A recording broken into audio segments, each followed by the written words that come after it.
aming panalangin.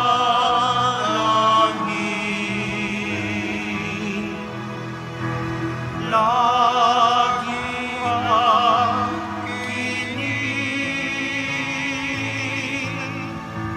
ang puso namin.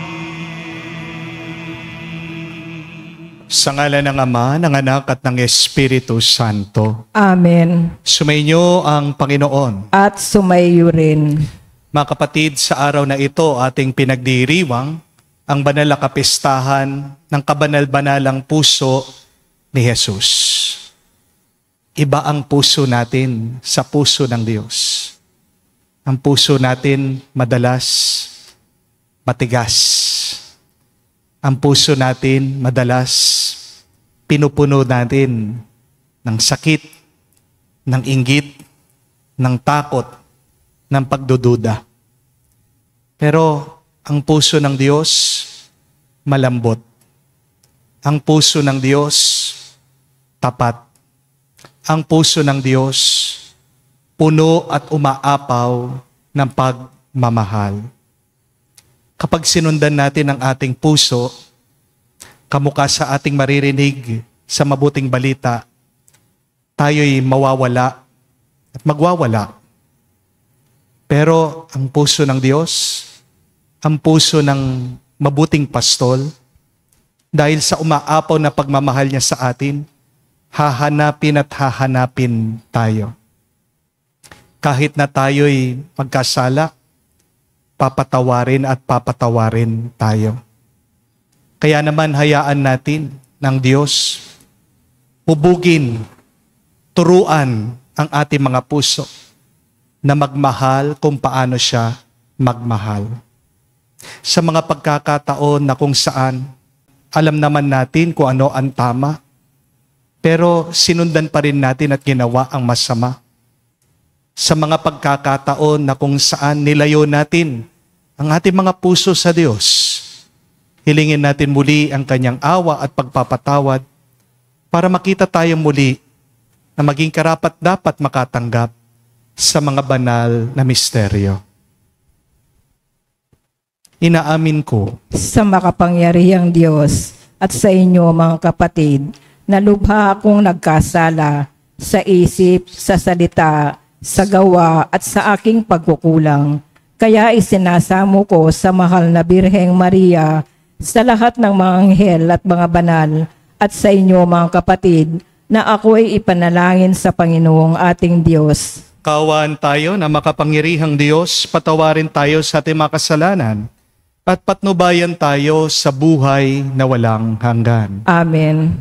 Panginoon, kaawaan mo kami. Panginoon, kaawaan mo kami. Kristo, kaawaan mo kami. Kristo, kaawaan mo kami. Panginoon, kaawaan mo kami. Panginoon, kaawaan mo kami. Gloria in excelsis Deo.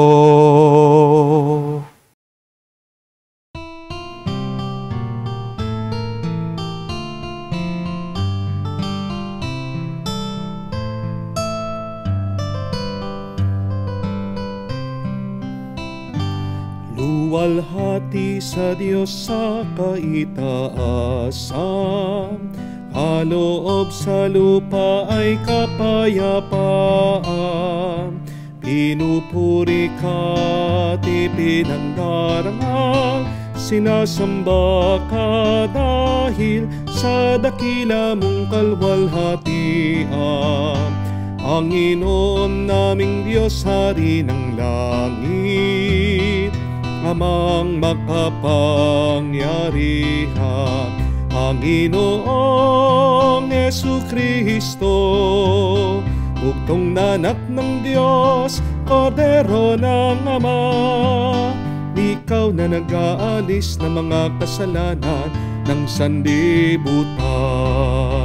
Tanggapin mo ang aming kahilingan, ikaw na naluluklok sa kanan ng Ama.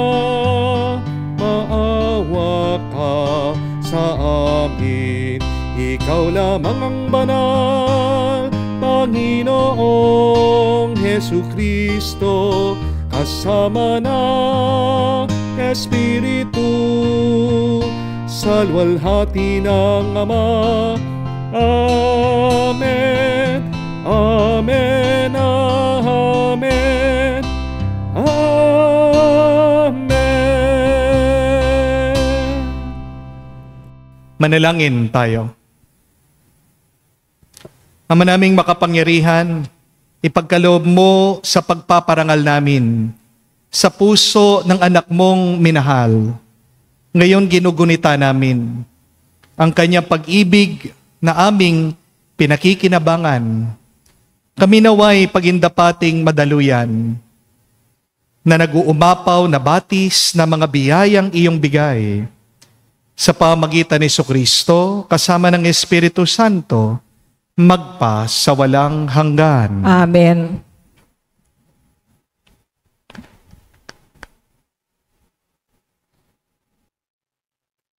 Pagbasa mula sa aklat ni Propeta Ezekiel. Ito ang sinabi ng Panginoon: Ako mismo ang maghahanap at mag-aalaga sa aking mga tupa. Kung paanong hinahanap ng pastol ang tupa niyang nawawala, gayon ko hahanapin ang aking tupa. Kukunin ko sila saan man sila itinapon noong panahon ng kanilang kasamaan. Titipunin ko sila mula sa iba't ibang dako upang ibalik sa sarili nilang bayan. Doon ko sila aalagaan sa kaparangan ng Israel, sa tabi ng mga bukal ng tubig at sa magagandang pastulan. Aalagaan ko sila sa sariwang pastulan sa tahimik na kaburulan ng Israel. Ako mismo ang magpapastol sa kanila at hahanap ng kanilang pahingahan. Hahanapin ko ang nawawala, ibabalik ang nalalayo, hihilutin ang napilay, palalakasin ang mahihina, at babantayan ang malulusog at malalakas. Ibibigay ko sa kanila ang kanilang pagkain. Ang salita ng Diyos. Salamat sa Diyos. Pastol ko'y Panginoong Diyos, hindi ako magdarahop. Pastol ko'y Panginoong Diyos, hindi ako magdarahop. Panginooy aking pastol, hindi ako magkukulang. Ako'y pinahihimlay sa mainam na pastulan at inaakay niya ako sa tahimik na batisan. Binibigyan niya akong bagong kalakasan. Pastol ko'y Panginoong Diyos, hindi ako magdarahop. At sang-ayon sa pangako na kaniyang binitiwan, sa matuwid na landasi, doon ako inaakay, kahit na ang daang iyo'y tumatahak sa karimlan. Hindi ako matatakot, pagkat ika'y kaagapay, ang tungkod mo at pamalo, ang gabay ko at sanggalang. Pastol ko'y Panginoong Diyos, hindi ako magdarahop. Sa harapan ng lingkod mo, ikaw may handang dulang. Ito'y iyong ginagawang nakikita ng kaaway. Nalulugod ka sa akin, na ulo ko ay langisan, at pati na ang kalis ko ay iyong pinaaapaw. Pastol ko'y Panginoong Diyos, hindi ako magdarahop. Tunay na ang pag-ibig mo at ang iyong kabutihan sa saakit tataglayin habang ako'y nabubuhay. Doon ako sa templo mo, lalagi at mananahan. Pastol ko'y Panginoong Diyos, hindi ako magdarahop.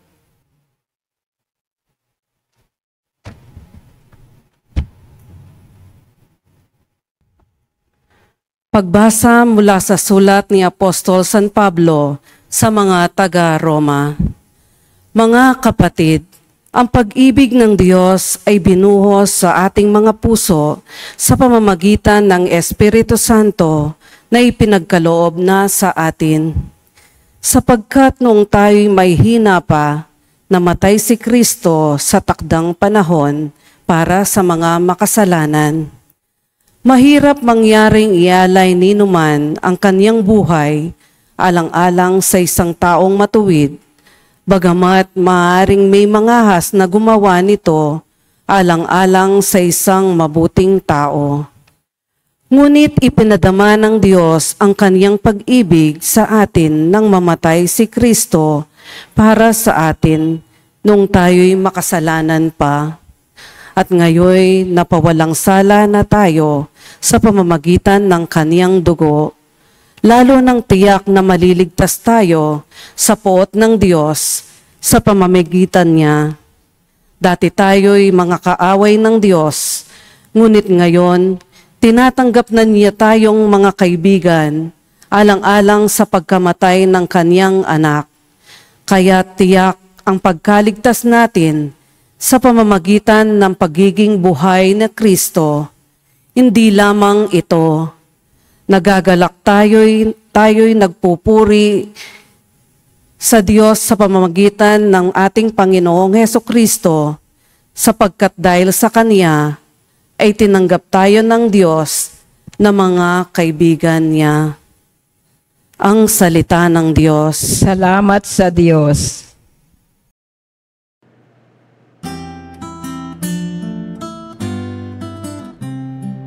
Alleluia, alleluia, alleluia, alleluia, alleluia, alleluia, alleluia, alleluia, alleluia, alleluia, alleluia, alleluia.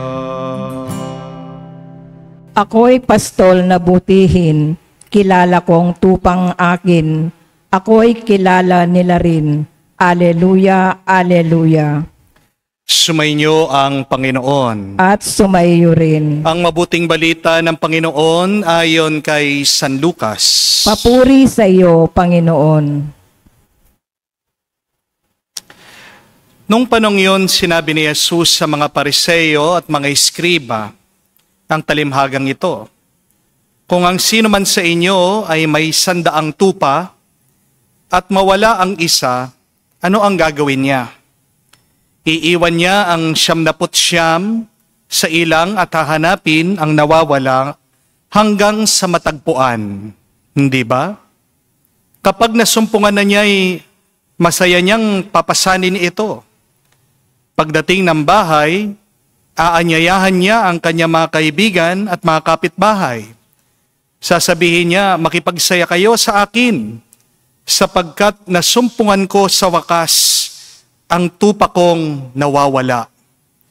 Sinasabi ko sa inyo, magkakaroon ng higit na kagalakan sa langit dahil sa isang makasalanang nagsisisit, tumalikod sa kanyang kasalanan, kaysa sa 99 na matuwid na hindi nangangailangan na magsisi.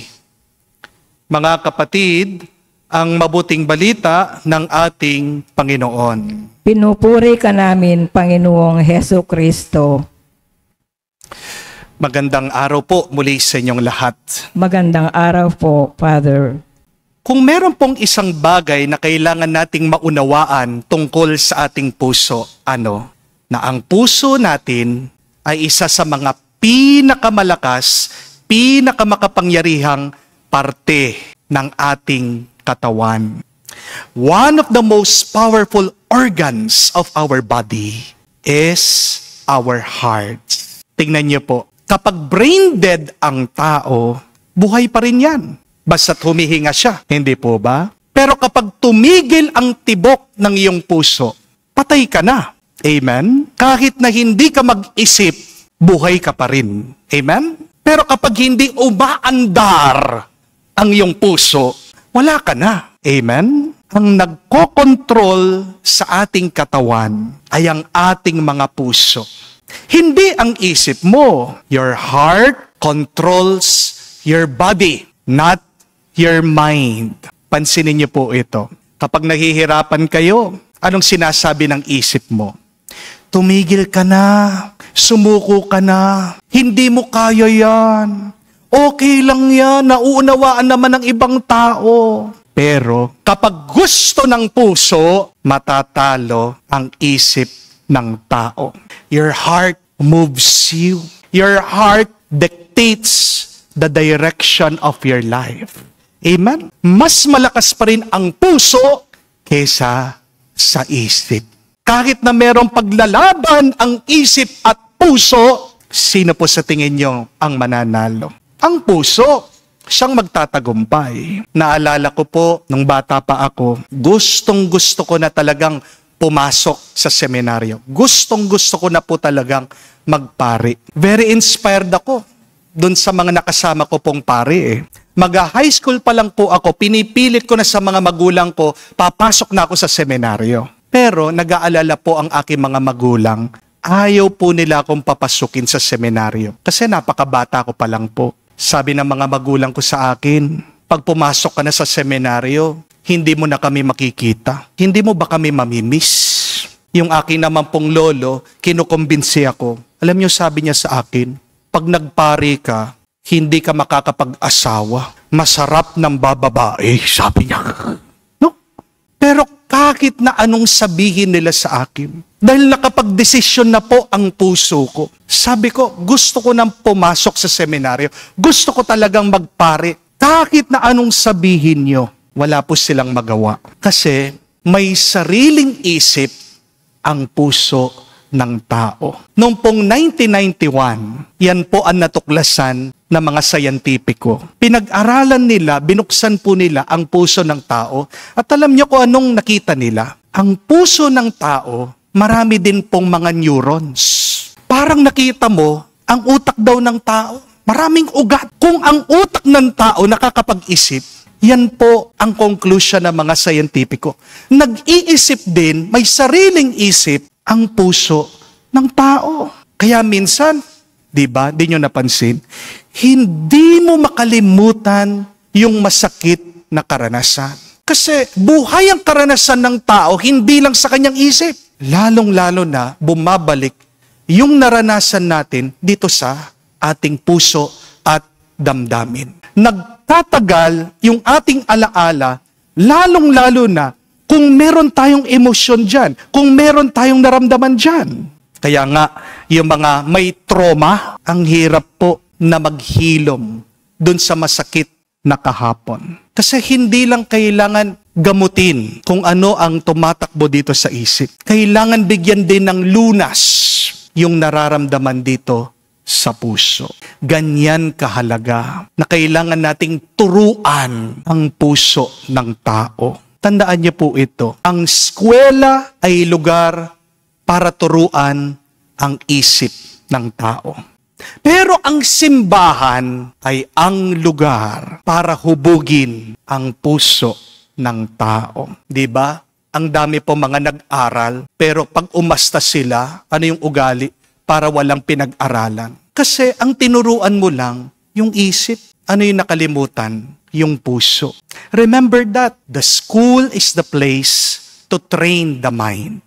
And yet, the school for our hearts, in order for us to love, to be compassionate, to be kind, to become holy, just like God, is the church. The Bible is our textbook on how to love. Gusto mong matutong tunay na magmahal? Gusto mong matutong magmahal kamukha ng Diyos? Makinig ka sa salita ng Diyos. Amen? At sino ang guro natin kung paano tunay na magmahal? Si Jesus. Jesus, His Sacred Heart, teaches us to love with a divine love. Kapatid, mahirap na hayaan mong mag-isip mag-isa ang puso mo. Kung susundan mo ang puso mo, mawawala ka. Parang ang binabanggit ng ating Panginoon sa Ebanghelyo, ang tupa na nawala. Kailangan nating bumalik. Kailangan nating manatili sa ating Panginoong Hesukristo na nagsasabi, "Learn from me, for I am meek and humble of heart." Tingnan niyo yung sinabi niya, "Matuto kayo sa akin, dahil ang aking puso ay mapagkumbaba." Kailangan nating maunawaan, hindi sa lahat ng pagkakataon, tama at mabuti ang iyong puso. Dahil ano ang sabi ng Biblia tungkol sa puso ng tao? Ang puso ng tao ay makasalanan. Our hearts have evil imagination. You will read that in Proverbs chapter 6, verse 18. Sabi niya, a heart that devises wicked imaginations. Ano yung mga naiisip niyo kapag mag-isa kayo? May matanda po akong parokyanos. Palagi niya akong kinakausap, sinasabi niya, "Father, ang dami kong masasamang iniisip.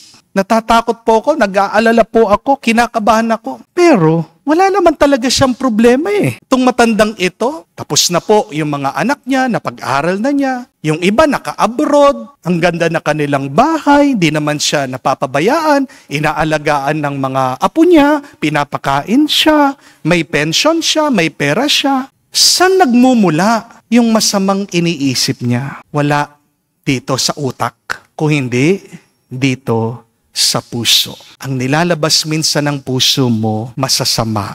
Pangalawa, sabi po ng Biblia, mapaglinlang ang puso ng tao. The heart is desperately wicked and deceitful. Mababasa niya po yan, sabi ni Propeta Jeremiah, chapter 17, verse 9. The heart is deceitful above all and desperately wicked. Kaya mag-ingat po kayo kapag sinasabi niyong, follow your heart. Bago mo sundan ang puso mo, kapatid, sundan mo muna ang Diyos. Wala naman po sinabi si Jesus sa atin na sundan natin ang ating puso. Di po ba? Ano po ang utos palagi ni Jesus? Sumunod kayo sa akin. Bago mo sundan, ano ang sinasabi ng puso mo? Ang tanong, ang puso mo ba nakasunod sa Diyos? Dahil kapag sinundan mo ang iyong puso na hindi nakasunod sa Diyos, makikita mo, mararanasan mo, mapapagod ka lang, magsasawa ka, at mapapasama ka. Amen? Ang pinakamabisang paraan para po magbago, maturuan ang ating puso ay ano? Hindi lang yung makinig tayo palagi sa Diyos, pero kailangan balutin natin ang ating puso sa panalangin. Dahil tandaan niyo po, ang panalangin ay pakikipagpalitan ng puso sa Diyos. When you pray, you exchange hearts with God. When you pray, do not just allow your lips to move. Allow your hearts to move towards God. When you pray, open yourself to God. Accept a new and clean heart from God. Yan ang tunay na pagdarasal at pananalangin. Kailangan wag tayong magsawang magdasal at manalangin. Kasi ang puso ng tao, kamuka sa isip natin, kamuka sa ating ulo, may katigasan. Di po ba? Paano mo mapapalambot ang matigas na puso? Huwag mong titigilan. Unti-untihin mo. May proseso dapat. Bigyan mo ng oras at panahon. Pahawak mo sa Diyos. Amen? Ngayon pong kapistahan ng banal na puso ni Jesus, minsan pa, ilapit natin ang ating mga puso sa Kanya. Hindi naman lahat na lumalabas sa puso mo, kapatid, mabuti. Aminin mo yan sa Diyos. Hindi naman lahat ng laman ng puso mo ay maganda. Marami sa atin hanggang ngayon ay sakit ang kanilang puso. Sakit ng puso, physically, emotionally, spiritually. Amen? Sinong makakapagbigay ng lunas? Sinong makakagamot dyan? Sinong makakapaghubog at turo sa puso mo? Walang iba kung hindi ang Diyos lamang. Maaaring ang mga doktor ayusin ang iyong puso. Maaaring bigyan ka pa ng pacemaker. Pero tanging si Jesus lang ang ating peacemaker. Amen? Kung gusto mong maging malakas ka, matatag sa iyong buhay, kailangan maging malakas at matatag ang iyong puso. Sinong magpapalakas sa atin? Hindi natin kaya na tayo lang. Dahil tao lang tayo. Amen? Pero walang imposible pagdating sa Diyos. Lalakas ka, bubuti ka, lulusog ka kung magpapatulong tayo sa Diyos. Kung ibibigay mo ang puso mo sa Kanya. Kaya itong ating ipagdasal at sabihin, sa araw na ito, ating ipanalangin. Banal na puso ni Jesus, turuan mo kami, kaawaan mo kami, gabayan mo kami, pagpalain kami araw-araw. Bigyan mo kami ng isang bago at malinis na puso ngayon at magpakailanman. Amen. Tumayo po tayo. Makatatawag tayo sa ating Ama na may pagtitiwala sapagkat pinuksan niya sa atin ang kanyang puso dahil kay Kristo. Ating sabihin, Panginoon, dinggin mo kami. Panginoon, dinggin mo kami. Ang simbahan naway maging kapanipanwalang tanda at kasangkapan ng pag-ibig ng Diyos. Manalangin tayo sa Panginoon. Panginoon, dinggin mo kami. Ang mga mag-anak naway mamuhay na mayroong tunay na pagmamahalan at pagkakaunawaan. Manalangin tayo sa Panginoon. Panginoon, dinggin mo kami. Ang mga nahihirapan at nabibigatan sa mga pasanin sa buhay, naway makatagpo ng ginhawa sa mapagbigay na puso ng ating tagapagligtas. Manalangin tayo sa Panginoon. Panginoon, dinggin mo kami. Sa katahimikan po ng ating puso, banggitin natin sa Diyos, sabihin ang ating mga personal na pangangailangan. Ama naming mahabagin, tanggapin mo ang mga panalangin ito na inaalay namin kaisa ng tinusok na sibat na puso ng iyong mahal na anak na nabubuhay at naghahari magpa sa walang hanggan. Amen.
Manalangin kayo mga kapatid, para ng ating mga paghahain ay kalugdan ng Diyos amang makapangyarihan. Tanggapin nawa ng Panginoon itong paghahain sa iyong mga kamay sa kapurihan niya at karangalan sa ating kapakinabangan at sa buong sambayanan niyang banal. Ama naming lumikha, tunghayan mo ang di malirip na pag-ibig ng anak mong pinakamamahal upang sa pagpapatawad ng aming mga kasalanan ay inihahain namin na maging kalugod-lugod na mga alay sa pamagitan ni Jesucristo kasama ng Espiritu Santo magpa sa walang hanggan. Amen. Sumainyo ang Panginoon. At sumaiyo rin. Itaas sa Diyos sa inyong mga puso at diwa. Itinaas na namin sa Panginoon. Pasalamatan natin ang Panginoong ating Diyos. Marapat na siya ay pasalamatan. Ama naming makapangyarihan, tunay ngang marapat ikaw ang aming pasalamatan.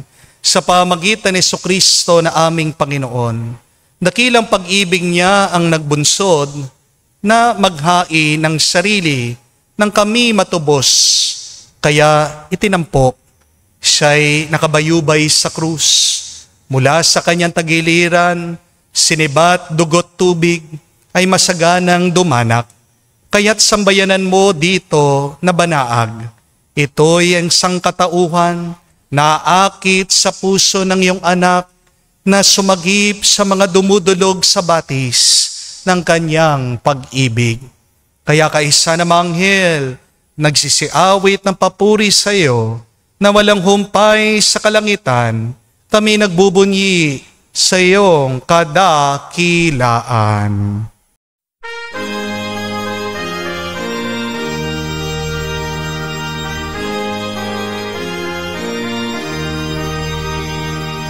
Santo, Santo, Santo, Panginoong Diyos ng mga hukbo. Napupuno ang langit at lupa ng kadakilaan mo. Hosana sa kaitasan, pinagpalang na paninito sa ngalan ng Panginoon. Hosana sa kaitasan, Hosana sa kaitasan. Naming banal, ikaw ang bukal ng tanang kabanalan. Kaya't sa pamagitan ng iyong Espiritu, gawin mong banal ang mga kaloob na ito, upang para sa amin, maging katawan at dugo ng aming Panginoong Heso Kristo. Bago niya pinagtiis ang kusang loob na maging handog, hinawakan niyang tinapay, pinasalamatan kanya. Pinaghati-hati niya iyon, inabot sa kanya malagad at sinabi, tanggapin ninyong lahat ito at kanin. Ito ang aking katawan na ihahandog para sa inyo.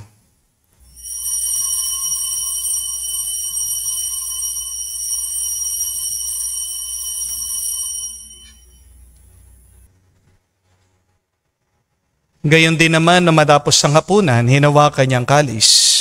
Muli kanyang pinasalamatan. Inabot niya ang kalis sa kanya malagad at sinabi, tanggapin ninyong lahat ito at inumin. Ito ang kalis ng aking dugo, ng bago at walang hanggang tipan. Ang aking dugo na ibubuhos para sa inyo at para sa lahat, sa ipagpapatawad ng mga kasalanan. Gawin ninyo ito sa pag-alaala sa akin.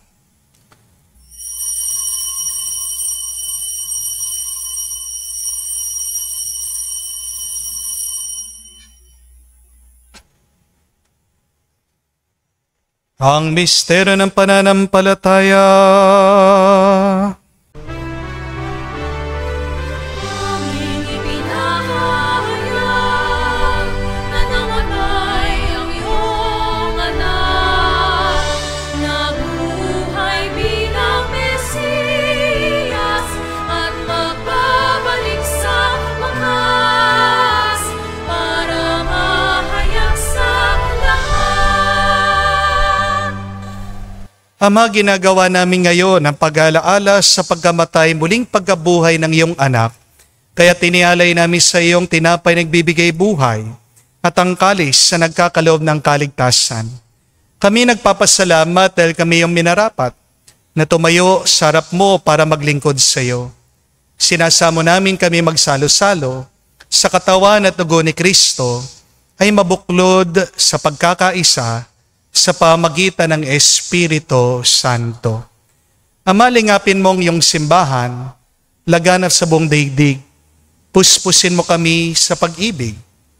Kaisa ni Leon, ang aming Santo Papa, si Florentino, aming Arsobispo, at ng Tanang Kaparian. Alalahanin mo rin ang aming mga kapatid na nahimlay may pag-asang sila'y muling mabubuhay. Ngayon din naman lahat ng mga pumanaw. Kawan mo't sila't patuloyin sa iyong kaliwanagan. Kawan mo't pagindapatin kaming lahat na makasalo sa iyong buhay na walang wakas. kaisa na mahal na Birhen Maria, ina ng Diyos, kaisa na mga apostol, kaisa ni San Jose ang kanyang maluwalhating esposo, kaisa na mga apostol, lahat ng mga banal na namuhay dito sa daigdig na kalugod-lugod sa iyo. May pagdiwang nawa namin ang pagpupuri sa ikararangal mo sa pamagitan ng iyong anak kaming Panginoong Heso Kristo. Sa pamamagitan ni Kristo, kasama niya at sa Kanya, ang lahat ng parangal at papuri ay sa iyo, Diyos Ama, makapangyarihan, kasama ng Espiritu Santo, magpasawalang hanggan. Amen, amen, amen. Sa nakakagaling na utos at turo ni Jesus sa Panginoon natin at Diyos, ipahayag natin ng lakas loob.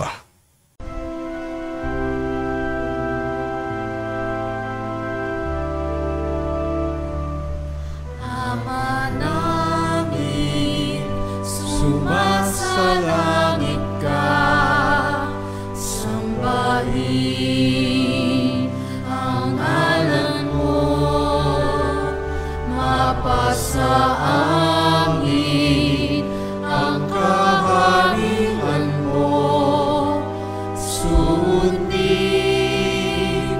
ang loob mo dito sa lupa, para nang sa langit. Bigyan mo kami ngayon ng aming kakanin sa araw-araw, at patawarin mo kami sa aming mga sala, para ng pagpapatawad namin sa nagkakasala sa amin. At huwag mo kaming ipahintulot sa tukso, at iadya mo kami sa lahat ng masama. Hinihiling namin kami, Adyas, sa lahat ng masama, pagkalooban ng kapayapaan araw-araw, iligtas sa kasalanan, ilayo sa lahat ng kapahamakan, samantalang aming pinanabikan ang dakilang araw na pagpapahayag ng tagapagligtas naming si Heso Kristo. Sapagkat iyo ang kaharian at ang kapangyarihan at ang kapurihan magpakailanman. Amen. Panginoong Heso Kristo, sinabi mo sa mga apostol, kapayapaan ang iniiwan ko sa inyo. Ang aking kapayapaan binibigay ko sa inyo.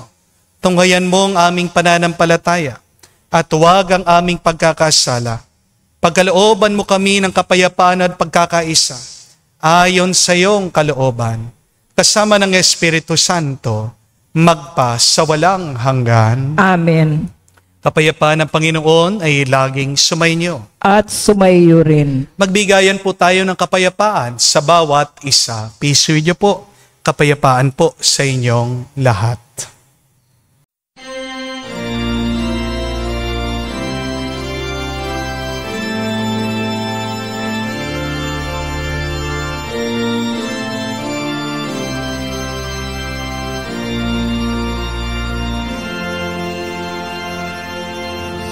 Cordero ng Diyos na nagalis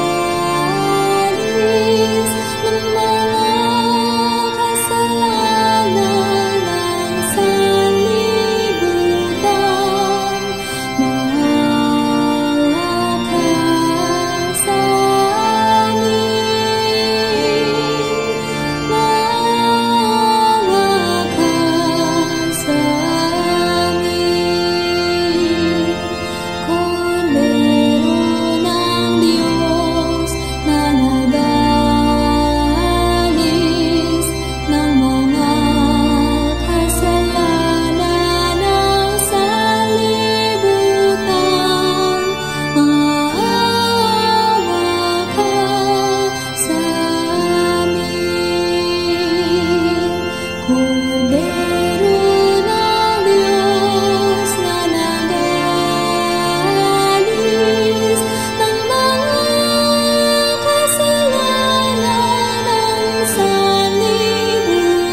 Mga kapatid, naririto ng ating Panginoong Yesukristo, ang Kordero ng Diyos.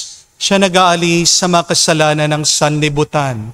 Mapalad tayong lumalapit sa piging ng Kordero. Panginoon, hindi ako karapat-dapat na magpatuloy sa iyo, ngunit sa isang salita mo lamang ay gagaling na ako.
Lumuhod po tayo para sa panalangin sa kabanal-banalang puso ni Jesus.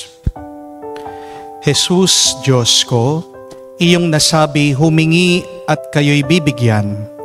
Maghanap at matatagpuan ninyo. Kumatok at bubuksan ang pinto para sa inyo.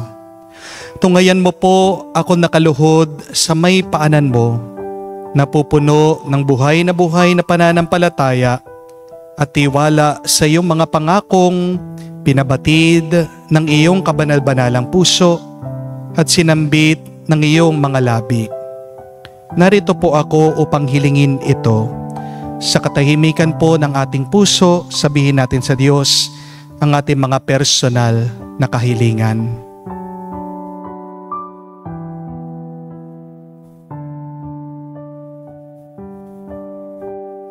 Kanino pa ako tutungo kung hindi sa iyo?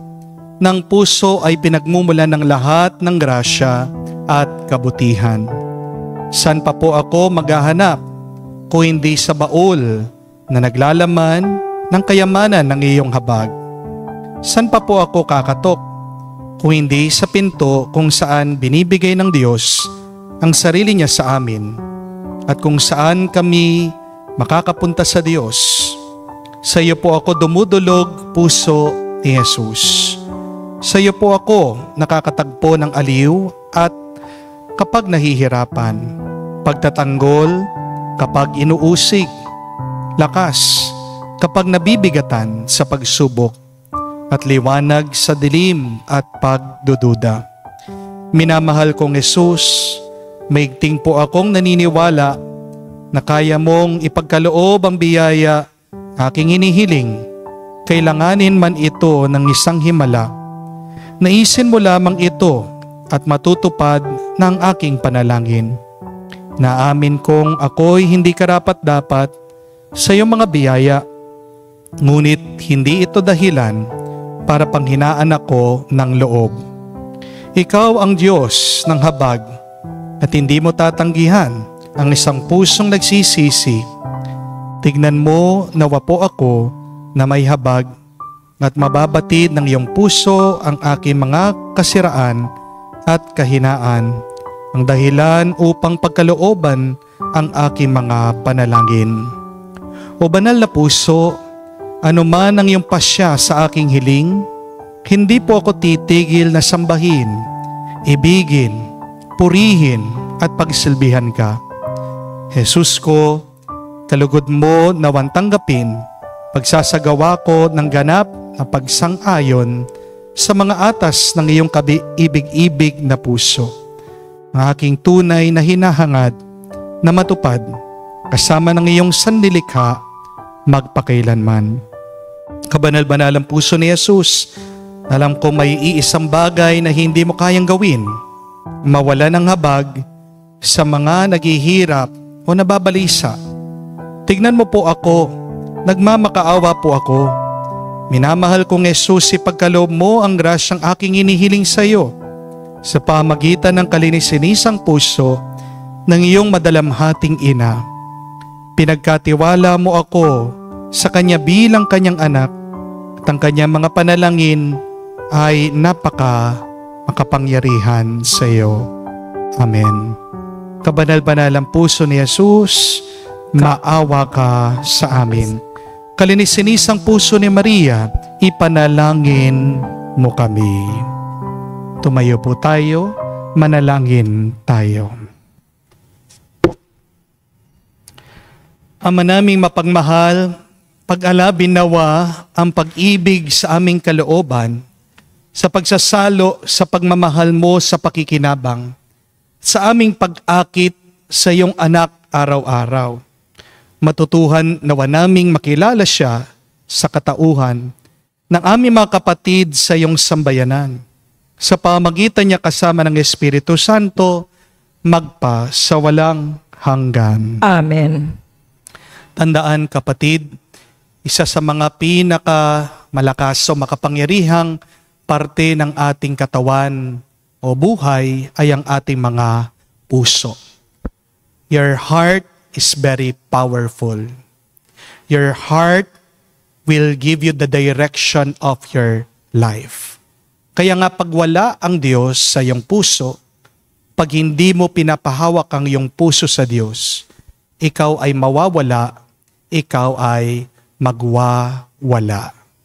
Kung paano gusto nating tumalino ang ating mga kaisipan, kailangan din po nating maging mas maayos ang ating mga kalooban.